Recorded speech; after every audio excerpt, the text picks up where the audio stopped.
The workshop that I participated in was about the funding mechanism, access to funding for diaspora organizations. That in itself obviously being one of the core problems, that smaller diaspora-led organizations have quite a challenge accessing funding for their organization.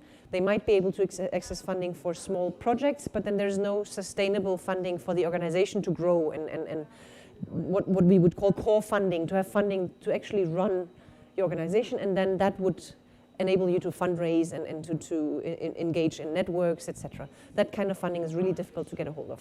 I think the workshop was quite useful. There were a lot of very practical questions as to how donors function and how you can, what could you do to access funding. But maybe also, I think what also was interesting was to hear what thinking donors have, because a lot of it is also about understanding donors and the limitations they have.